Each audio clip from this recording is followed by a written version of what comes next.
வணக்கம் மக்களே, welcome to our YouTube channel. படத்துக்கு போலாமா? இன்னைக்கு நம்ம திரை விமர்சன வீடியோவில் பார்க்க போற படம் ஏகே அஜித்குமார் நடிச்சு ரீசெண்டாக தேட்டர்ஸில் வெளியாயிருக்கிற விடாமுயற்சி. வாங்க இந்த படத்தோட ரிவ்யூ பற்றி தெரிஞ்சுக்கலாம். முதல்ல இந்த படத்தோட கதையை பற்றி பார்த்தோம் அப்படின்னா, அஜித் அண்ட் த்ரிஷா ரெண்டு பேரும் ஹஸ்பண்ட் அண்ட் ஒய்ஃப். ஸோ அவங்க 12 வருஷமா கப்பலாக இருக்காங்க.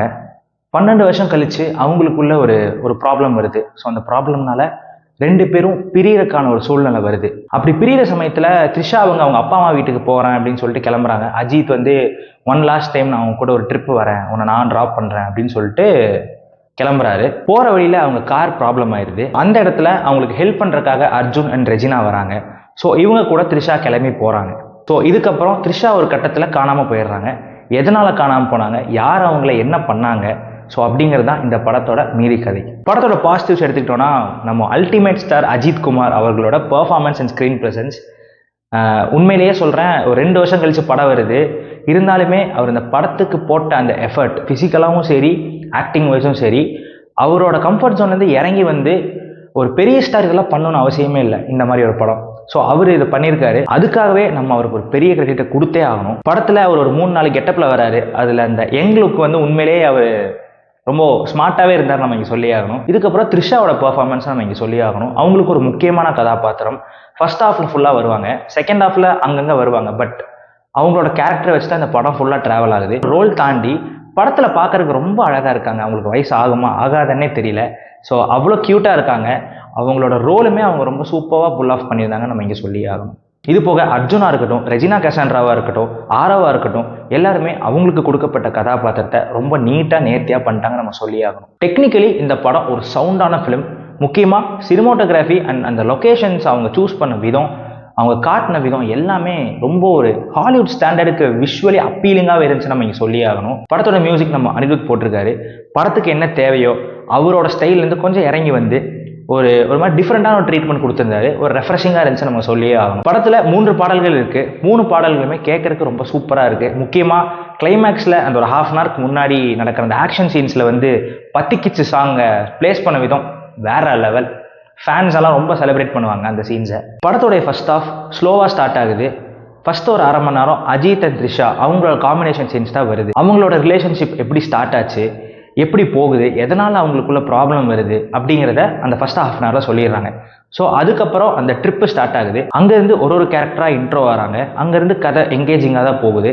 இன்டர்வெல்ல ஒரு ட்விஸ்டோட முடிச்சாங்க. யாருமே ப்ரெடிக்ட் பண்ண முடியாத ஒரு ட்விஸ்ட் மாதிரி முடிச்சாங்க. செகண்ட் ஹாஃப் ஸ்டார்ட் ஆகும்போது அந்த ட்விஸ்டோட ரிவைல் பார்த்தீங்கன்னா கன்வின்சிங்காக இல்லை. அதே மாதிரி செகண்ட் ஹாஃபுமே கொஞ்சம் ஸ்லோவாக தான் போச்சு. ஃபர்ஸ்ட் ஹாஃபும் ஸ்லோவாக தான் இருந்துச்சு. ஆனால் ஃபர்ஸ்ட் ஹாஃபில் அவங்க அந்த கதையை எஸ்டாப்ளிஷ் பண்ணுறதுக்காக எடுத்துக்கிட்ட பேஸ்மெண்ட் ஸ்லோவாக இருந்தாலுமே அது ஸ்டெடியாக தான் போகுது. அதுக்கப்புறம் எங்கேஜிங்காக மாறுது. செகண்ட் ஹாஃபில் அது மிஸ் ஆச்சு. ஸ்டோரி அங்கேயே நின்றுச்சு. ஒரு கட்டத்தில் த்ரிஷா அவங்க காணாமல் போயிடுவாங்க. அஜித் தேடிட்டே இருப்பார் ஃபர்ஸ்ட் ஹாஃப் ஃபுல்லாக. ஃபர்ஸ்ட் ஹாஃபோட மிட்ல பார்த்தீங்கன்னா ஒரு கான்ஃப்ளிக்ட் ரைஸ் ஆகும். எதனால் த்ரிஷா காணாமல் போனாங்க அப்படின்னு சொல்லிட்டு நமக்கு தெரியப்படுத்துவாங்க. ஸோ செகண்ட் ஹாஃபில் அங்கேருந்து ஸ்டார்ட் ஆகாமல் திரும்பி அவர் த்ரிஷாவை தேடிட்டு தான் இருக்காரு. த்ரிஷா எங்கே ஸோ அப்படி தான் ஸ்க்ரீன் பிளே போகுது. ஸோ அங்கேருந்து கதை எடுத்துகிட்டு போயிருந்தாங்கன்னா செகண்ட் ஹாஃபோட ஃபர்ஸ்ட் ஒரு 40-45 மினிட்ஸுமே ரொம்ப எங்கேஜிங்காக போயிருக்குன்னே நம்ம சொல்லி ஆகணும். இன்னொரு முக்கியமான விஷயம், இந்த படம் ஃபேன்ஸ்க்கான படம் கிடையாது. இந்த படம் ஒரு செலிப்ரேஷன் மோடில் நீங்கள் பார்க்க முடியாது. ஸோ ஃபஸ்ட்டு இந்த 1.25 மணி நேரம் ஃபேன்ஸ் நீங்கள் எதுவுமே எக்ஸ்பெக்ட் பண்ண முடியாது. ஒரு மாசான ஒரு சீன்ஸில் எக்ஸ்பெக்டே பண்ண முடியாது. செகண்ட் ஹாஃபில் கடைசி ஒரு 30-40 மினிட்ஸ் ஃபேன்ஸ்க்காக வச்சுருக்காங்க.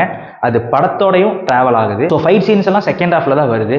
குறிப்பாக ஒரு காரில் ஒரு ஃபைட் சீன் இருக்கும். அதில் ஒரு 360 டிகிரி ஷாட் ஒன்று வச்சுருப்பாங்க.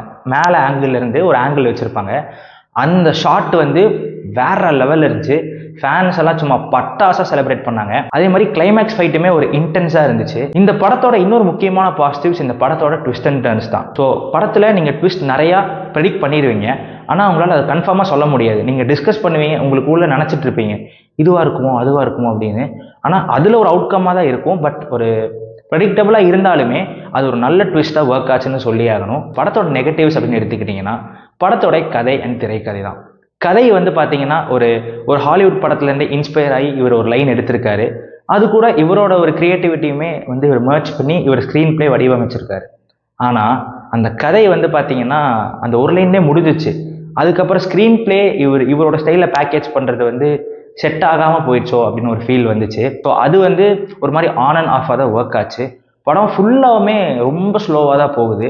இவர் எங்கேஜிங்காக ஸ்க்ரீன் பிளேவை இன்னி பேக்கேஜ் பண்ணியிருந்தாங்கன்னா இந்த படம் இன்னுமே ஒரு நல்ல படமாக வந்திருக்க ஒரு நல்ல வாய்ப்பு இருந்திருக்கும். மொத்தமாக இந்த படம் எப்படி இருந்துச்சு அப்படின்னு கேட்டிங்கன்னா, இந்த படம் ஃபேன்ஸ்க்கு ஒரு ட்ரீட்டாக இருக்குமான்னு கேட்டிங்கன்னா மேபி லாஸ்ட் ஒரு ஹாஃப் அன் ஹவர் என்ஜாய் பண்ணுவாங்க. ஜென்ரல் ஆடியன்ஸ்க்கு இந்த படம் ஒரு டீசென்டான one time watchable crime road thriller. இந்த படம் ஏ சென்டர் ஆடியன்ஸ்க்கு கொஞ்சம் நல்லாவே ரீச் ஆகும்னு நான் நினைக்கிறேன். பிஎன்சி சென்டருக்கு அவ்வளோ ஒர்க் ஆகாதோ அப்படின்னு எனக்கு ஒரு சின்ன ஒரு தாட் வந்துச்சு. இந்த படம் நீங்கள் தேட்டரில் பார்க்கலாமா வேணாமான்னு கேட்டால் கண்டிப்பாக ஒரு முறை பார்க்கலாம். ஏன்னா இவங்க படத்தில் விஷுவல்ஸாக ரொம்ப சூப்பராக காட்டியிருந்தாங்க. ஒரு ஹாலிவுட் ஸ்டாண்டர்டில் மேக்கிங் இருந்துச்சு.